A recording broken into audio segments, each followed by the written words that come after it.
Cinema release అవబోతుంది. అంతకుముందు మీతో ఒకసారి కొంచెం చిట్ చాట్ లాగా ఒక మీటింగ్ అరేంజ్ చేద్దాం పిఆర్ఓ అంటే then we are came out and thanks for coming అండి. సప్తగిరి ఒక నిమిషం మాట.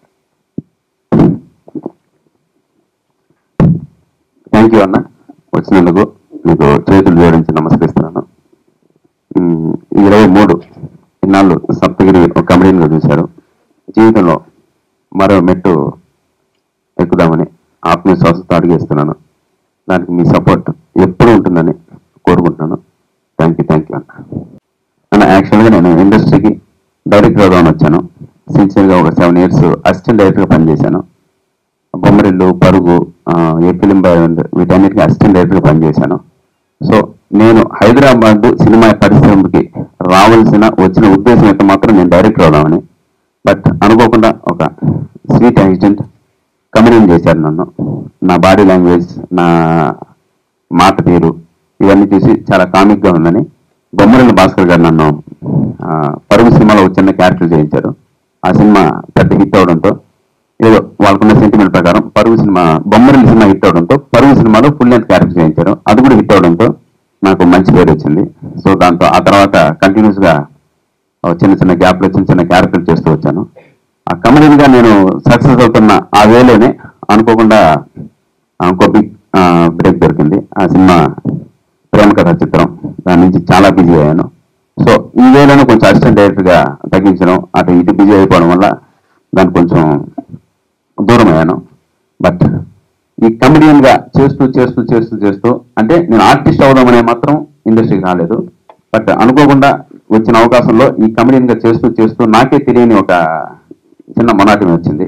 సో ఎలాగో చేస్తున్నాం, మిగిలిన కూడా నేను చేయగలను అనే ఒక నమ్మకం నాకు మనసులో 100% ఉండేది. అంటే కామెడీ కాకుండా ఈవెన్ సెంటిమెంట్ కానీ, ఎమోషన్ కానీ అండ్ డ్యాన్సులు కానీ ఇవన్నీ కూడా చేయగలని నమ్మకంతో, ఒక ఆత్మవిశ్వాసంతో ఆ కమెడియన్ జాబ్ కొద్దిగా బోర్ కొట్టి ఇటు సైడ్ వచ్చాను. సో నాకు కావాల్సిన కథ ఒకటి ఎంచుకున్నాను. ఈ దారిలో మీ ముందుకు వచ్చాను. లేదన్నా 100% ఇప్పుడు కమెడియన్గా కూడా మంచి సినిమా చేస్తున్నాను. కళ్యాణ్ కృష్ణ గారి డైరెక్షన్లో, సౌగారి చిన్న డైరెక్టర్ డైరెక్షన్లో Annapurna studios full length comedy role చేస్తున్నాను. నెక్స్ట్ సర్వానంద్ సినిమాలో కూడా మంచి ఫుల్ లెంత్ రోల్ చేస్తున్నాను. ప్రతి ఒక్కరు అన్నారన్న, ఆ విషయం అయితే అన్నారు, కమెడియన్గా బాగుంది, కమెడియన్గా జాబ్ కూడా బాగా నిండుతుంది, ఈ పొజిషన్లో ఎందుకు ఇలా చేస్తున్నావు అని అందరూ అడిగారు. కాకపోతే జాబ్ అయితే నిండుతుంది కానివ్వండి, జాబ్ సాటిస్ఫాక్షన్ అయితే లేదన్న.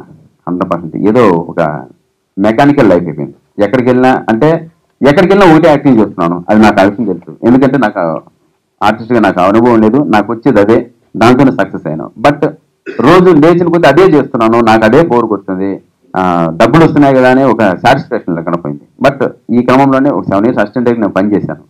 సో ఆ ఆశతోనే మిగిలిన కూడా చేయగలను, మిమ్మల్ని మెప్పించగలను ఒక నమ్మకంతో దిగాను. అది దాదాపు 8 months నుంచి ఈ సినిమా పైన వర్క్ చేస్తున్నాం అన్న. 100% అంటే అంతకుముందున్న అంటే మా డైరెక్టర్ కానివ్వండి, మా ప్రొడ్యూసర్ కానివ్వండి, నీ పైన ఇంత బడ్జెట్ పెడుతున్నాం, బట్ మాకు 100% ఇంతకుముందు నేను చూసిన సప్తగిరి ఈ సినిమాలో చూడకూడదు, దానికోసం స్క్రిప్ట్ రెడీ చేశాను. నేను కూడా దాంట్లో 100% స్క్రిప్ట్లో ఇన్వాల్వ్ అయినాను.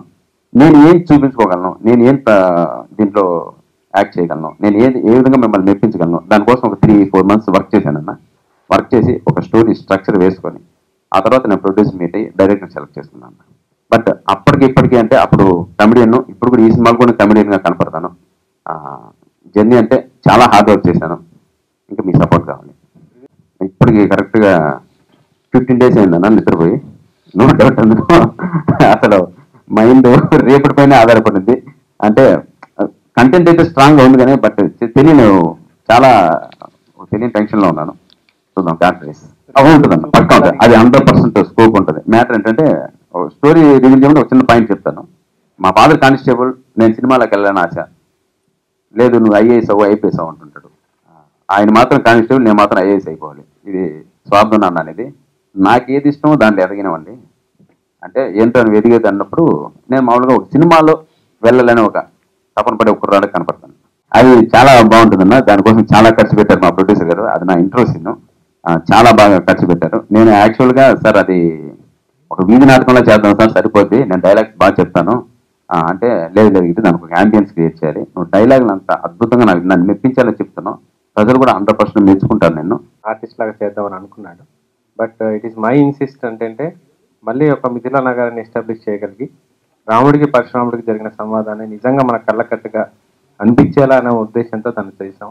దాదాపు 250 మంది సురభి ఆర్టిస్టులను దాంట్లో వాడుకోవడం జరిగింది. మళ్ళీ ఒక 100 ఆర్టిస్టులను మనం ఆడాం. 50 మెంబర్స్ 50 days సీసీ వర్క్ చేస్తే మొత్తం కాన్సెప్ట్ వచ్చింది. అది ఖచ్చితంగా అందరినీ మెప్పిస్తుందని ఆశిస్తున్నాను. కాకపోతే దీంట్లో ఏంటంటే ఒక డాక్టర్ రవికిరణ్ తీస్తున్న మూవీ. డాక్టర్ రవికిరణ్గా నేను నా ఫీల్డ్లో మంచి క్వాలిటీగా ఉండిపోయాను. నా సినిమా ఈ క్వాలిటీలోనే ఉంటే బెటర్ అనుకుని నేను పెట్టాను. అది ఎందుకు పెట్టాము అంటే అదొక ప్యాషన్. ఆ డబ్బు వస్తుందా లేదా అని నేను ఎప్పుడు ఆలోచించలేదు. ఒక మంచి సినిమాని మనం తీయగలిగాలి. ఒక డాక్టర్ గారి సినిమా మనం చూసినప్పుడు ఆ క్వాలిటీ కనబడుతుంది. అండ్ అన్నింటికీ మించి ఆత్మసంతృప్తి అండి. అంతకుమించి నేనేం చెప్పలేను. ఆయన ఏ రోజు ఇన్సిస్ట్ చేయలేదు, but still I went for that.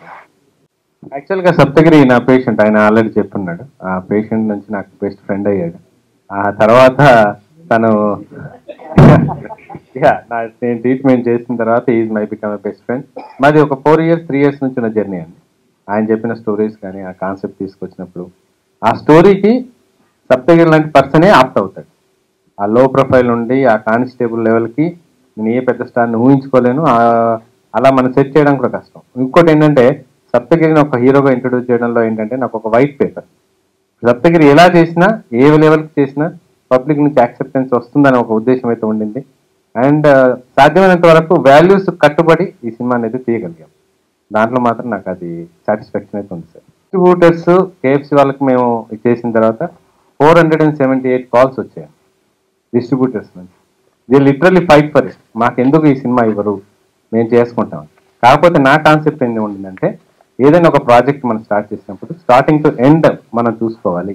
ప్రతి డెప్త్ మనకు తెలియగలిగితేనే నెక్స్ట్ సినిమాలో నేను ముందుకెళ్ళగలను అన్న ఒకే ఒక ఉద్దేశంతో నేను అది ఎవరికి ఇవ్వలేదండి, ఓన్ రిలీజ్. రెండోది ఏంటంటే మీరే అన్నారు సప్తగిరి మీద ఇంత ప్రాజెక్ట్ పెట్టాం, బడ్జెట్ పెట్టాం, సినిమా బాగుంది, ఎక్సలెంట్గా ఉంది, ప్రాబ్లం లేదు. కానీ రేపేమైనా ఏదైనా అయితే డిస్ట్రిబ్యూటర్స్ నష్టపోకూడదు. మనం ఏంటో ప్రూవ్ అయిన తర్వాత మనం రేపన్నాడు ఏదైనా మాట్లాడినా దానికి ఒక వాల్యూ ఉంటుంది. ఈ కష్టమో నష్టమో ఏదైనా సరే అది నేను భరించడం బాగుంటుందనే ఉద్దేశంతో మాత్రమే నేను వాళ్ళకి ఇవ్వలేదు. కానీ నెక్స్ట్ మూవీ ఒకవేళ నిజంగా నేను చేయగలిగితే మాత్రం ఖచ్చితంగా వాళ్ళకి ఇవ్వడానికి మేము ప్రయత్నం చేస్తాం. దాదాపు 2.5 minutes ఉన్న 2.5 hours ఉన్న సినిమాలో 10 minutes ఆఫ్ బిట్ ఆ సోల్ ఆఫ్ ద మూవీ తీసుకుని మిగతాది మొత్తం స్వతహాగా ఈయన వర్క్ చేయటం, స్క్రిప్ట్ మొత్తం వర్కౌట్ చేసి తెలుగు నేటివిటీకి వర్కౌట్ చేసాం. తమిళ్ మాతృక అనేది పూర్తిగా సీరియస్ టైప్ ఆఫ్ సినిమా అండి.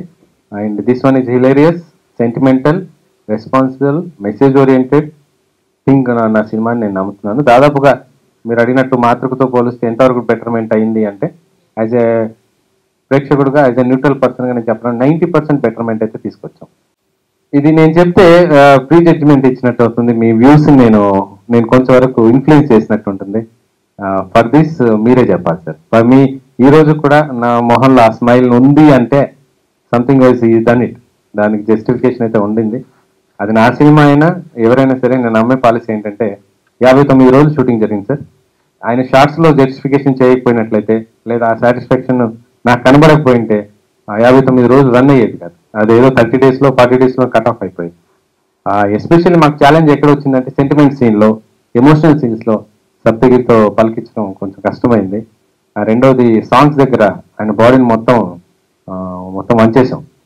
25 days ఆయన డ్యాన్స్ క్లాసెస్కి రెగ్యులర్గా చేయటం, అది మళ్ళీ అక్కడ ఉన్న వింటర్కి తట్టుకుని ఫారిన్లో చేయటం అంటే అల్టిమేట్గా మనం ఆ రోజు సాంగ్స్ చూసాం, జస్టిఫై చేశారు సార్ అని నేనైతే చెప్తున్నాను ఫర్ మై సైడ్. రేపు మీరు చూసి చెప్తే then I'm a happy person. అందరూ మహానటులే, ఎవరిని కామెంట్ చేయడానికి ఏం లేదు. కాకపోతే ఏంటంటే నా ఫ్రెండ్ నేను ఒకటి సప్తగిరిలో భిన్నాంగీలు అయితే చేయగలిగాడని నమ్మకం నాకు వచ్చింది.